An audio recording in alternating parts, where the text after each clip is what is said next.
The UK is gearing up for a ceremony that we haven't seen for quite some time, i.e. the coronation of King Charles III, happening on Saturday the 6th of May. And this topic gives us a profusion of C1 and C2 vocabulary on a silver platter that we'll make sure we take advantage of. Hi, this is Sam and welcome to Logic. Although the coronation is obviously the starting point of today's listening and vocabulary lesson, it's actually only a pretext to introduce the real crux of the video, namely the royal family as a whole, how we perceive them and their role in our lives. As always, politics and history are not my strong suit. Try as I might, they go straight over my head. But what I do know my way around is vocabulary, so I will compensate with that. Also, I'm not trying to sway you in any political direction. This is just an analysis of what I see and feel regarding this topic as your average Joe. It's my understanding that abroad the royal family is generally well received, if not idolised, mainly owing to the late Queen Elizabeth II and how much people took to her as an institution and as a person. However, whilst that may very well be the case abroad in the UK, the royal family in itself is possibly the biggest bone of contention in the country. In the past, I think there was a much more clear-cut division between two main factions, staunch royalists in favour of the monarchy and staunch anti-royalists strongly against it. Nowadays, I think that especially among younger people, there is a third group which comprises those who are fairly indifferent to the matter. They don't actively love the royals, but they don't even actively hate them either. When I say royal family, I don't mean them as individuals, but I mean the monarchy, which is the institution they represent. Anti-royalists are against the monarchy and the fact that we have a sovereign, but that doesn't mean that they necessarily hate Queen Elizabeth or King Charles as people. So why is the royal family so hotly disputed? And before we get into this, please do not forget that politics is not my forte.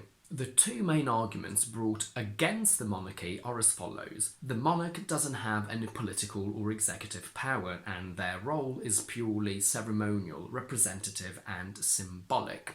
They take part in and preside over several national and international events. They visit part of the UK to show their support. They go to the Commonwealth and also, obviously, other countries too. The only political power a sovereign can exercise is royal assent.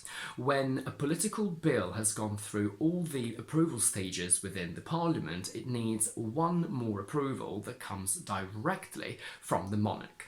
This is where they reserve the right to refuse royal assent, essentially vetoing the bill and preventing it from becoming law. However, the last time that royal assent was refused dates back to 1708.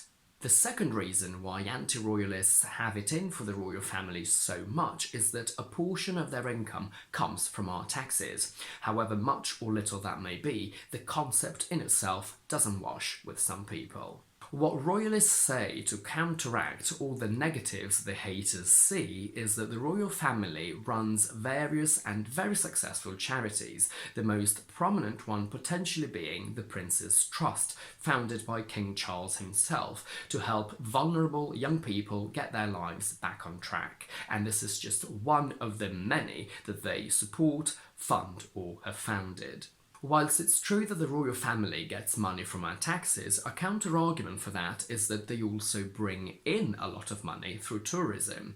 Every year, millions of people come to the UK specifically for the royal family, and they spend millions of pounds on visiting their properties, souvenirs, and the mere fact that they come here supports flight companies and restaurants, hotels, so everything related to visiting a country. I was already in London when William and Kate got married, and I have to be honest, I belong to the indifferent portion of the country, so I didn't actively get involved in the whole frenzy, but you wouldn't believe the lengths the people and the country went to celebrate this event.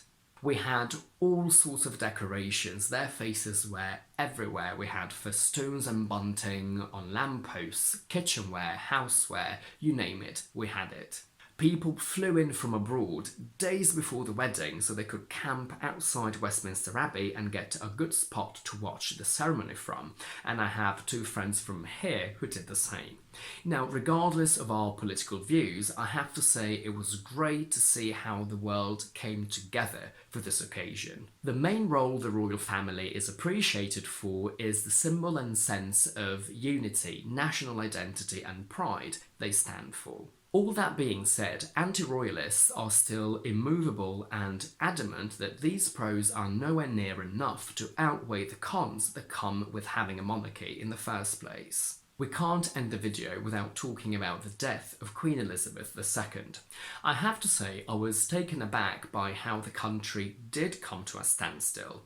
As I said earlier, unless you are extremely in favour of or against the monarchy, especially among young people, the royal family is not really a topic of discussion, positive or negative. We might mention them when a new scandal raises its ugly head, but it just ends there. So whilst I was expecting a strong reaction from the older generations who I would say experienced the monarchy in a more personal and direct way, if you will, I wasn't quite ready for the magnitude of the reaction that the younger generations had. I'm sure you saw the news and the thousands of people that queued for 16 odd hours to pay their respects. I know people my age who did that because we did grow up with the Queen on our side and they felt like it was the end of an era, which it absolutely was, regardless of your political stance. So once again, not only the country but the whole world was brought together by the royal family, which is something that I think should be appreciated, even though, as I said, I'm not particularly invested in this topic and I feel fairly indifferent towards it.